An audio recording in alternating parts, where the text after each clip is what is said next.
The Solaris Tower will redefine Chicago's skyline, announced Victor Reynolds, flashing his signature camera-ready smile at the assembled investors and city officials. A perfect fusion of sustainability and luxury that will stand as a monument to modern architecture. Applause filled the elegant presentation room as Victor gestured expansively at the stunning architectural renderings projected on the wall behind him. My renderings, my design, my vision. While I sat quietly in the back row, taking notes like the diligent project coordinator I was supposed to be. My name is Nora Harlow, and for 3 years I've been the invisible architect behind Reynolds Design Group's most celebrated projects. Not that anyone in this room would know it. The double helix exoskeleton isn't just visually striking. Victor continued, using terms I had carefully explained to him just hours earlier. It's a revolutionary structural system that eliminates the need for internal support columns, creating uninterrupted floor plans while improving seismic resilience. More appreciative murmurs from the audience. Mayor Daniels nodded approvingly. The Solaris Tower project would bring 2,000 jobs and millions in tax revenue to the city if Reynolds Design Group won the competition, which after this presentation seemed increasingly likely. Questions? Victor asked confidently, knowing he had them dazzled. The sustainability features are impressive, noted Eliza Cham, the notoriously tough head of the city's Urban Development Committee. Zero carbon footprint is a bold claim. How exactly does the building achieve this? Victor's smile flickered almost imperceptibly. We hadn't rehearsed this specific question. Well, it's quite technical, he began, falling back on his usual stalling tactic. The integrated systems work in concerto. The building features a triple-layered approach. I interjected quietly from my seat, unable to watch him fumble through an answer that would expose his limited understanding. Passive systems like the double skin facade and strategic orientation reduce energy demand by 60%. Active systems, including the geothermal field beneath the plaza and the photovoltaic integration in the glass panels, generate clean energy. Finally, the rooftop vertical farm and green terraces offset remaining carbon through natural sequestration. The room fell silent. All eyes turned to me, the slim, reserved woman in the simple gray suit who had suddenly spoken with unmistakable authority. Victor recovered quickly. Exactly as my project coordinator was saying, he said with a tight smile. Nora handles many of the technical details under my direction. Eliza Chan's sharp gaze remained on me, her expression thoughtful. And the structural innovation, the exoskeleton design looks familiar, yet different from anything I've seen. Before Victor could respond, I continued, it's inspired by natural forms, specifically the spiral structure of DNA combined with principles from bamboo growth patterns.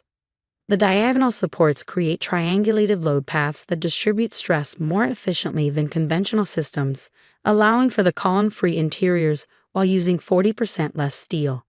The mayor leaned forward, intrigued. Did you develop this system, Ms. Harlow? I supplied. Nora Harlow. And yes, the structural system is my design. Under my firm's guidance and approval, Victor added quickly, his voice hardening slightly. Nora is an invaluable team member who helps implement my conceptual vision. The lie hung in the air between us, familiar yet no less infuriating than the first time he claimed my work as his own. But today, unlike all the days before, I had no intention of letting it stand. I haven't always been Reynolds Design Group's secret weapon. My story began at Yale's School of Architecture, where I graduated at the top of my class, followed by a prestigious internship at a Japanese firm known for structural innovation. My career seemed set for a meteoric rise, until I returned to Chicago and encountered the reality of the city's architectural old boys network. We're looking for someone with more seasoning, one firm told me, despite my exceptional portfolio. Our clients expect a certain gravitas in their architects, explained another, eyeing my petite frame and youthful appearance with poorly disguised skepticism. After 6 months of such rejections, I reluctantly accepted a position at Reynolds Design Group as a project coordinator, essentially an administrative role several levels below my qualifications. Victor Reynolds had built his firm on charm, connections, and taking credit for other people's ideas. His actual architectural knowledge was superficial at best, but his family name and Harvard pedigree opened doors throughout the city. I had planned to stay just long enough to make connections and move on. Then came the Lincoln Park Cultural Center project, a modest but high-profile design that Victor was struggling with. Deadline looming, designs rejected, he was growing desperate. "The proportions are wrong," I had commented quietly one evening, finding him staring dejectedly at failed concept sketches. "And I suppose you know how to fix them?" He'd snapped. Actually, yes. I had taken out my personal sketchbook, showing him a concept I'd been developing in my spare time. His expression had shifted from dismissal to interest to calculated assessment in the space of seconds. 2 days later, he presented his design for the Cultural Center, my design, with minor modifications, to the clients. They loved it. The project was a success, earning widespread praise and opening doors to larger commissions. And so began our unspoken arrangement. I created, Victor presented. I designed, Victor took credit. With each successful project, I gained more operational freedom within the firm, if not public recognition. Junior architects and designers came to me for direction, though officially I remained just a project coordinator. For 3 years, I accepted this arrangement, telling myself I was gaining valuable experience, making connections, biding my time. The truth was more complicated. I had become addicted to seeing my designs built, even if my name wasn't on them. And Victor knew it. The Solaris Tower was different. This wasn't just another building, it was my masterpiece. A genuinely revolutionary design that would change urban architecture. And I have finally reached my breaking point. As the presentation concluded and attendees mingled over cocktails, Eliza Chan approached me, her expression curious. "Ms. Harlow, your understanding of the structural system is impressive. What's your background?" Before I could answer, Victor materialized beside us, champagne flutes in hand. "Nora's been with the firm for 3 years," he interjected smoothly, handing me a glass. "One of my most valued team members. Yale School of Architecture, top of my class," I added, ignoring Victor's sharp glance. Followed by 2 years at Tanaka Associates in Tokyo, specializing in structural innovation. "Tanaka?" Eliza raised an eyebrow. "I'm familiar with their work. Quite prestigious." "Nora's being modest about her role here," Victor said, his smile not reaching his eyes. "She handles important coordination functions, but the Solaris design is very much a Reynolds Design Group creation. My creation, with support from our senior architectural team." I took a deliberate sip of champagne, letting the moment stretch uncomfortably.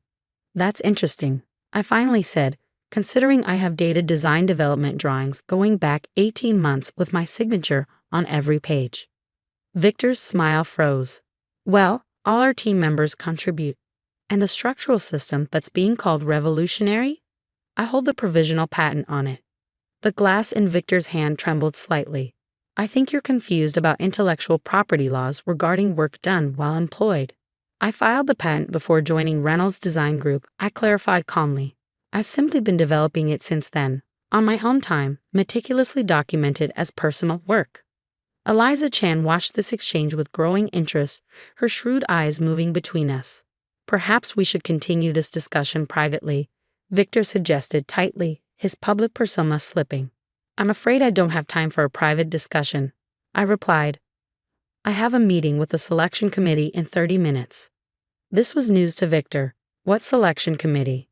"The one deciding who gets the Solaris Tower commission," I said evenly. "They requested a meeting after receiving some rather interesting documentation regarding the true authorship of the design."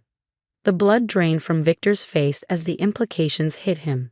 For 3 years he had assumed my silence was submission.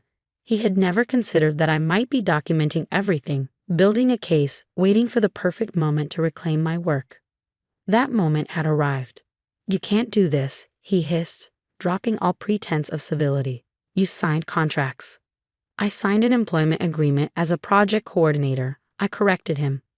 "Not as an architect, not as a designer, and certainly not as the creative force behind your firm's success. The agreement says nothing about architectural concepts developed independently, especially those conceived before my employment began." Eliza Chan had been listening to this exchange with increasing fascination. "I believe the committee will find this meeting quite illuminating, Ms. Harlow. Perhaps I should join you." Victor's desperation was now palpable. "Nora, be reasonable. We can renegotiate your position, discuss partnership possibilities." 3 years too late for that discussion, Victor. I set down my untouched champagne. You should prepare a statement for your clients explaining the upcoming changes to your firm's design credits. As I turned to leave with Eliza, Victor grabbed my arm. You'll never work in the city again if you do this. I have connections. So do I replied, gently but firmly removing his hand. Connections who recognize actual talent when they see it, not just a family name and Harvard diploma. The selection committee meeting was brief but definitive. I presented my evidence. Original concept sketches dated years before joining Reynolds Design Group. Development drawings with my signature. Emails between myself and engineering consultants showing I was the true designer. Video recordings of design reviews where Victor clearly didn't understand fundamental aspects of his supposed creation, and testimonials from junior architects at the firm confirming my role. Most damning was the provisional patent application for the structural system, filed 2 years before I joined Reynolds, with detailed drawings that clearly evolved into the Solaris Tower design. By the next morning, the architectural world was buzzing with the news. The Solaris Tower Commission had been awarded to Harlow Design Studio, a firm that hadn't existed 24 hours earlier. Reynolds Design Group was under investigation for fraud and misrepresentation, with clients across the city questioning who had actually designed their buildings.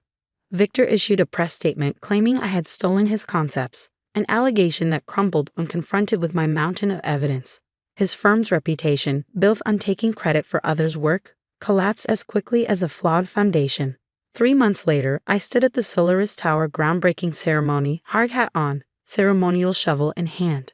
Beside me stood my rapidly growing team, including several former Reynolds employees who had seized the opportunity to work for a firm that recognized their contributions.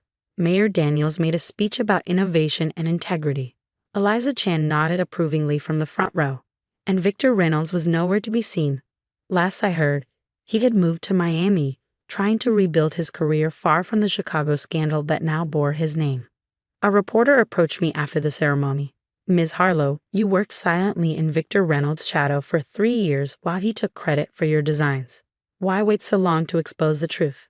I considered the question carefully, remembering the meticulous documentation, the years of calculated patience, the strategic timing of my move. Architecture is about the long view, I replied. The most enduring structures aren't built in a day. They require foundation work that no one sees but everyone depends on. My evidence needed to be as carefully constructed as my buildings.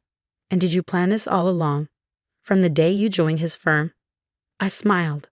Let's just say I designed more than buildings during my time at Reynolds Design Group. I designed a justice that would stand the test of time. 1 year later, Harlow Design Studio had grown from a one-woman operation to a 20-person firm with projects across 3 states. The Solaris Tower, now rising floor by floor above the Chicago skyline, had won multiple international awards for innovation. More importantly, the scandal had sparked conversations throughout the architectural world about credit, attribution, and the often invisible contributions of women and minorities in the field. Several major firms had implemented new policies requiring clear documentation of design authorship. In my new office, a light-filled space overlooking the Chicago River, I kept a small frame on my desk. Inside was the business card I had used at Reynolds Design Group, Nora Harlow, Project Coordinator. A daily reminder not of the injustice I had faced, but of the patient strategy that had eventually righted it. Sometimes true architectural genius isn't just about designing buildings that stand the test of time. It's about designing a path to justice just as meticulously as you would design a structure, with careful planning, proper documentation, and perfect timing. Victor had taught me one valuable lesson. In architecture, as in life, it's not enough to create something beautiful. You must also ensure that no one can take it from you. As the Solaris Tower rose higher each day, my vision, my design, my name finally attached to it, I thought about all the other project coordinators out there, their brilliance hidden behind someone else's facade. I had established a fellowship specifically for promising architects from overlooked backgrounds and a mentorship program that emphasized not just design skills, but strategic career navigation. Because the most important blueprint I ever created wasn't for a building at all. It was for a form of justice elegantly engineered to ensure that talent, not privilege, would ultimately prevail. And that was a design I was proud to put my name on.